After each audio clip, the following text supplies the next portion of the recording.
பெரியாழ்வார் திருமொழியில் 1ஆம் பத்து 4ஆம் திருமொழி முதல் பாசுரம்.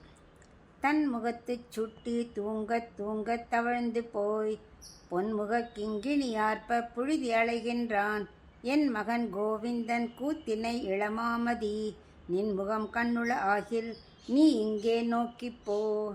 இப்போ இதுக்குள்ள அர்த்தம் பார்க்கலாம். போன பதிகத்தில் 3ஆம் திருமொழியில் குட்டி குழந்தைய தாலாட்டு பாடினால தொட்டியில் விட்டு அந்த பதிகம் ஃபுல்லாக பார்த்தோம். இப்போ அந்த குழந்தை இப்போ குட்டி கண்ணன் ஒரு 10 மாதம் ஆகிடுத்து, தவழ ஆரம்பித்தாச்சு. அதனால இப்போ தவழும் பருவம்.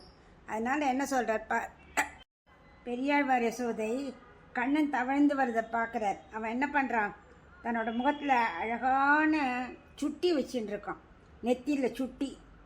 அது அப்படியே அதுக்கப்புறம் சலங்கையெல்லாம் இருக்குல்ல, கண கண கண கண ஒலிக்கிறது.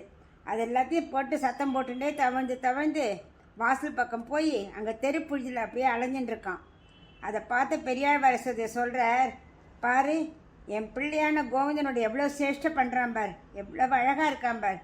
மாமதியே, அதாவது இளமாமதியே, அதாவது இளமை பொருந்திய சந்திரனே அப்படிங்கிறான். ஏன்னா அப்போ தான் சந்திரன் வந்திருக்கு. இளமை பொருந்திய சந்திரனே, உன் முகத்தில் கண்கள்னு ஒன்று இருந்ததுன்னா நீங்கள் இந்த கோவிந்தனை பார்த்துட்டு போ அப்படிங்கிறார். அதுதான் உனக்கு கண் படைத்த பயன், இப்படி பார்க்காம போகாத அப்படின்னு பெரியாழ்வார் யசோதை சந்திரனை பார்த்து சொல்கிறார்.